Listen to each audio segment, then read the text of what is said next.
ആകാശവാണി.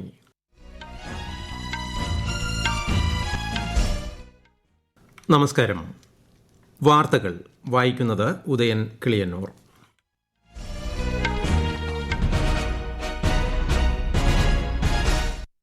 പ്രധാന വാർത്തകൾ. ബ്രിട്ടീഷ് ഹൈക്കമ്മീഷണറുടെ പാക് അധീന കാശ്മീർ സന്ദർശനം ഗൌരവമായി കാണുന്നുവെന്ന് ഇന്ത്യ. ബോർഡർ റോഡ്സ് ഓർഗനൈസേഷനിൽ പ്രവർത്തിക്കുന്ന കരാർ തൊഴിലാളികൾക്കുള്ള ഗ്രൂപ്പ് ഇൻഷുറൻസ് പദ്ധതിക്ക് അംഗീകാരം നൽകിയതായി രാജ്യരക്ഷാമന്ത്രി രാജ്നാഥ് സിംഗ്. ആയുഷ്മാൻ ഭാരത് പദ്ധതി പ്രകാരം 30 കോടിയിലധികം കാർഡുകൾ ഗുണഭോക്താക്കൾക്ക് വിതരണം ചെയ്തതായി കേന്ദ്രമന്ത്രി മൻസുഖ് മാണ്ഡവ്യ. മദ്യനയ അഴിമതി കേസിൽ ഡൽഹി മുഖ്യമന്ത്രി അരവിന്ദ് കെജ്രിവാളിന് വീണ്ടും സമൻസ് അയച്ച് ഇഡി. അയോധ്യയിൽ ഈ മാസം 22 വരെ ട്രെയിൻ സർവീസുകൾക്ക് നിയന്ത്രണം. ഏഷ്യൻ കപ്പ് ഫുട്ബോളിൽ ഇന്ത്യയെ പരാജയപ്പെടുത്തി ഓസ്ട്രേലിയ. വാർത്തകൾ വിശദമായി. രാജ്യത്ത് ലോഹ്രി, മകരസംക്രാന്തി, മാഘ് ബിഹു, മകരപ്പൊങ്കൽ എന്നിവ ആഘോഷിക്കാൻ ഒരുങ്ങുന്നവർക്ക് രാഷ്ട്രപതി ദ്രൗപദി മുർമു ആശംസകൾ നേർന്നു. ഈ ഉത്സവങ്ങൾ രാജ്യത്തിന്റെ സാംസ്കാരിക പൈതൃകത്തിന്റെ നേര അടയാളങ്ങളാണെന്നും നാനാത്വത്തിൽ ഏകത്വത്തിന്റെ പ്രതീകങ്ങളാണെന്നും രാഷ്ട്രപതി പറഞ്ഞു. ഉപരാഷ്ട്രപതി ജഗ്ദീപ് ധൻഖർ, പ്രധാനമന്ത്രി നരേന്ദ്രമോദി, ലോക്സഭാ സ്പീക്കർ ഓം ബിർള തുടങ്ങിയവരും ആശംസകൾ നേർന്നു. ഇസ്ലാമാബാദിലെ ബ്രിട്ടീഷ് ഹൈക്കമ്മീഷണർ UK വിദേശകാര്യ ഉദ്യോഗസ്ഥനൊപ്പം ഈ മാസം 10-ന് പാക് അധീന കാശ്മീരിൽ നടത്തിയ സന്ദർശനത്തെ ഗൌരവമായി കാണുന്നെന്ന് ഇന്ത്യയുടെ പരമാധികാരത്തിന്റെയും അഖണ്ഡതയുടെയും ലംഘനം അംഗീകരിക്കാനാവില്ലെന്ന് വിദേശകാര്യ മന്ത്രാലയം പ്രസ്താവനയിൽ പറഞ്ഞു. ഈ നിയമലംഘനത്തിൽ വിദേശകാര്യ സെക്രട്ടറി വിനയ് മോഹൻ ക്വാത്ര ഇന്ത്യയിലെ ബ്രിട്ടീഷ് ഹൈക്കമ്മീഷണറെ ശക്തമായ പ്രതിഷേധമറിയിച്ചു. ജമ്മുകാശ്മീർ, ലഡാക്ക് എന്നീ കേന്ദ്രഭരണ പ്രദേശങ്ങൾ ഇന്ത്യയുടെ അവിഭാജ്യ ഘടകമാണെന്ന് മന്ത്രാലയം ഊന്നി പറഞ്ഞു.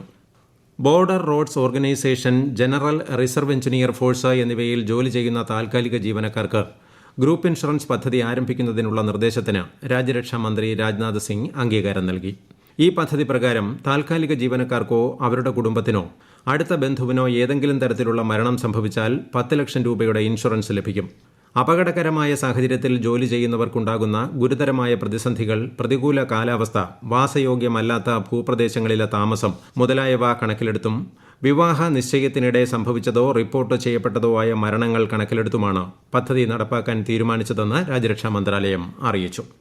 ആയുഷ്മാൻ ഭാരത് പ്രധാനമന്ത്രി ജൻ ആരോഗ്യ യോജന പ്രകാരം 30 കോടിയിലധികം ആയുഷ്മാൻ കാർഡുകൾ ഗുണഭോക്താക്കൾക്ക് വിതരണം ചെയ്തെന്ന് കേന്ദ്ര ആരോഗ്യമന്ത്രി മൻസുഖ് മാണ്ഡവ്യ. കരുതൽ ആവശ്യമായ കുടുംബങ്ങൾക്ക് ഈ പദ്ധതി പ്രതിവർഷം 5 ലക്ഷം രൂപയുടെ ആരോഗ്യ പരിരക്ഷ ഉറപ്പു നൽകുന്നു.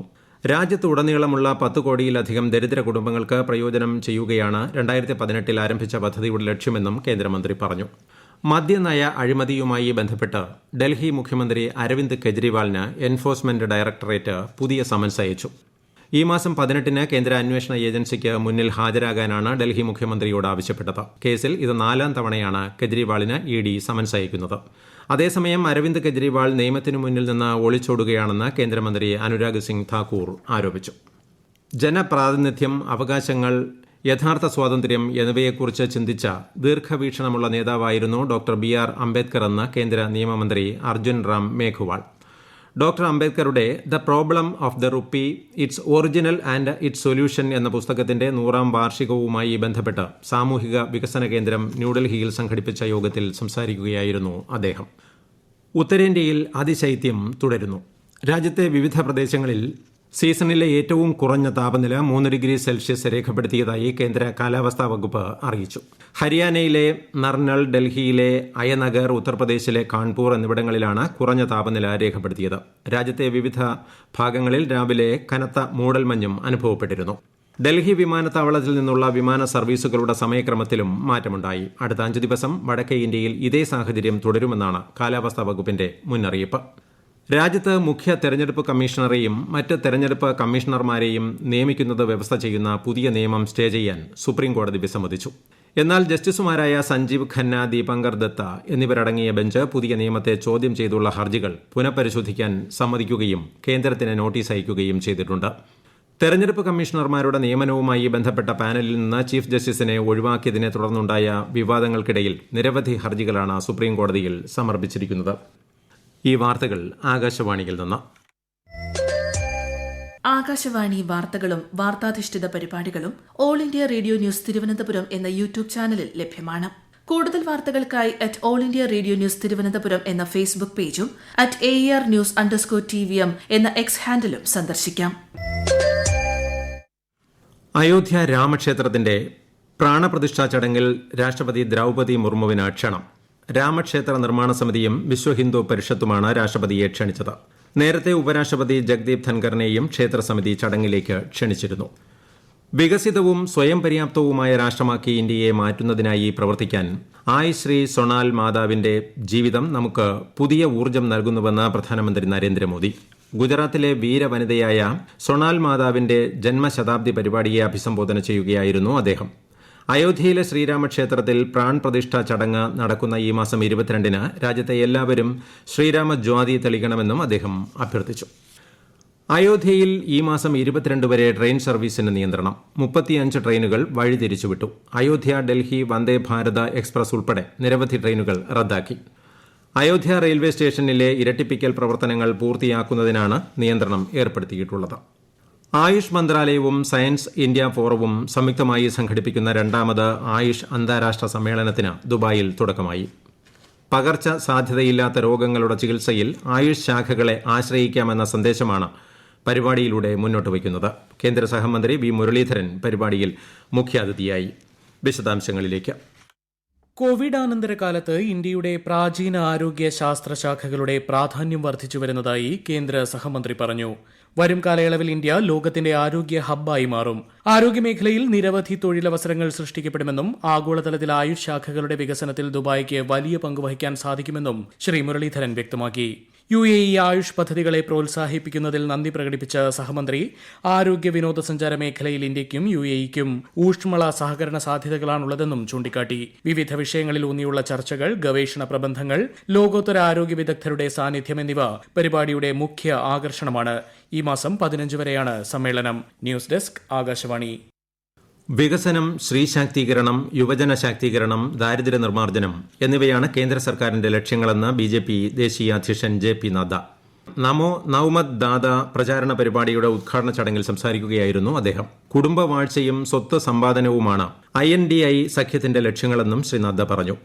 ഇന്ത്യൻ അന്താരാഷ്ട്ര ശാസ്ത്രോത്സവം ഈ മാസം 17 മുതൽ ഹരിയാനയിലെ ഫരീദാബാദിൽ നടക്കും. ശാസ്ത്രവിജ്ഞാനം എല്ലാവർക്കും പ്രാപ്യമാക്കുക എന്നതാണ് മേളയുടെ പ്രാഥമിക ലക്ഷ്യം. ശാസ്ത്ര വഴികളിലേക്ക് പൊതുജനങ്ങളെ കൂടുതൽ അടുപ്പിക്കുക, ശാസ്ത്രത്തിന്റെ നേട്ടങ്ങളും സന്തോഷവും ആഘോഷിക്കുക എന്നിവ ലക്ഷ്യമിട്ടുള്ള ശാസ്ത്രോത്സവം ഈ മാസം 20 വരെ തുടരും. ദ്വിദിന അന്തർദേശീയ പട്ടം പറത്തൽ ഉത്സവമായ പതംഗ് ഉത്സവ് ന്യൂഡൽഹിയിൽ ആരംഭിച്ചു. ലഫ്റ്റനന്റ് ഗവർണർ VK സക്സേന ഉദ്ഘാടനം ചെയ്തു. യമുന നദീതീരത്തെ ബാംബു പാർക്കിലാണ് പതംഗ് ഉത്സവ് നടക്കുന്നത്. പ്രശസ്ത ഹിന്ദുസ്ഥാനി ഗായിക പ്രഭ അത്രേ അന്തരിച്ചു. 91 വയസ്സായിരുന്നു. പൂനെയിലെ വസതിയിലായിരുന്നു അന്ത്യം. ഹിന്ദുസ്ഥാനി സംഗീതത്തിലെ കിരാന ഘരാനയെ പ്രതിനിധാനം ചെയ്ത അത്രയെ കേന്ദ്ര സർക്കാർ 3 പത്മ പുരസ്കാരങ്ങൾ നൽകി ആദരിച്ചിട്ടുണ്ട്. മുഖ്യമന്ത്രി ഏക്നാഥ് ഷിൻഡെ ഉൾപ്പെടെ വിവിധ മേഖലകളിൽ നിന്നുള്ള നിരവധി പ്രമുഖർ അനുശോചനം രേഖപ്പെടുത്തി.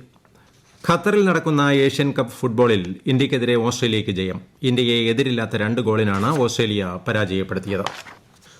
ഭാരതത്തിന്റെ കടൽ തീരങ്ങൾക്ക് പുതുജീവൻ നൽകാനുള്ള പ്രധാനമന്ത്രിയുടെ കാഴ്ചപ്പാട് കായിക രംഗത്ത് വഴിത്തിരിവായെന്ന് കേന്ദ്ര കായിക മന്ത്രി അനുരാഗ് സിംഗ് ഠാക്കൂർ. ദ്വീപിൽ നടന്ന ഇന്ത്യയിലെ ആദ്യ ബീച്ച് ഗെയിംസിൽ പങ്കെടുത്ത താരങ്ങളെ അനുമോദിക്കുകയായിരുന്നു അദ്ദേഹം. പ്രധാന വാർത്തകൾ വീണ്ടും. ബ്രിട്ടീഷ് ഹൈക്കമ്മീഷണറുടെ പാക് അധീന കാശ്മീർ സന്ദർശനം ഗൌരവമായി കാണുന്നുവെന്ന് ഇന്ത്യ. ബോർഡർ റോഡ്സ് ഓർഗനൈസേഷനിൽ പ്രവർത്തിക്കുന്ന കരാർ തൊഴിലാളികൾക്കുള്ള ഗ്രൂപ്പ് ഇൻഷുറൻസ് പദ്ധതിക്ക് അംഗീകാരം നൽകിയതായി രാജ്യരക്ഷാമന്ത്രി രാജ്നാഥ് സിംഗ്. ആയുഷ്മാൻ ഭാരത് പദ്ധതി പ്രകാരം 30 കോടിയിലധികം കാർഡുകൾ ഗുണഭോക്താക്കൾക്ക് വിതരണം ചെയ്തതായി കേന്ദ്രമന്ത്രി മൻസുഖ് മാണ്ഡവ്യ. മദ്യനയ അഴിമതി കേസിൽ ഡൽഹി മുഖ്യമന്ത്രി അരവിന്ദ് കെജ്രിവാളിന് വീണ്ടും സമൻസ് അയച്ച് ED. അയോധ്യയിൽ ഈ മാസം 22 വരെ ട്രെയിൻ സർവീസുകൾക്ക് നിയന്ത്രണം. ഏഷ്യൻ കപ്പ് ഫുട്ബോളിൽ ഇന്ത്യയെ പരാജയപ്പെടുത്തി ഓസ്ട്രേലിയ. വാർത്തകൾ കഴിഞ്ഞു. അടുത്ത വാർത്താ പ്രക്ഷേപണം 8:35-ന്.